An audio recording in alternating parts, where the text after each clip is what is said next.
ஒரு முக்கியமான அண்மை செய்தி, பிரேக்கிங் நியூஸ். பாரதிய ஜனதா கட்சியினுடைய தமிழக மாநில தலைவர் அண்ணாமலை லண்டனுக்கு மேல் படிப்புக்காக சென்றிருக்கிறார் என்பது நன்றாக தெரியும். இதற்கிடையே டெல்லியிலே மூத்த பாஜக தலைவர் அமித்ஷாவுடைய அழைப்பின் பேரிலே தமிழகத்திலே பாஜக ஒருங்கிணைப்பாளராக இப்போது இருக்கக்கூடிய ராஜா நாளை டெல்லி பயணம் செய்ய போவதாகவும், அப்பொழுது அநேகமாக அதிமுகவுடன் மீண்டும் கூட்டணி என்ற ஒரு கருத்து வலியுறுத்தி அவர் பேசியிருப்பதாகவும் பல தகவல்கள் சொல்லுகின்றன. இது எந்தளவுக்கு அதிகாரப்பூர்வமான தகவல்கள் என்று தெரியவில்லை என்று சொன்னாலும், பாரதிய ஜனதா கட்சியை பொறுத்தவரை தேசிய அளவிலே அவர்கள் முன்னிருந்த ஒரு வலுவோடு இப்போது இல்லை என்ற ஒரு காரணத்திலே தமிழகத்திலே கூட்டணி தேவை என்ற ஒரு சிந்தனை மீண்டும் கட்சியிலே வந்திருப்பதாக பல தகவல்கள் தெரிவிக்கின்றன.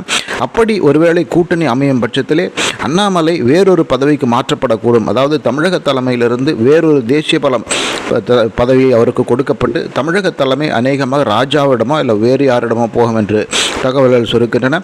பாஜக தமிழகத்திலே பெரிய மாற்றங்களை ஏற்படுத்துமா?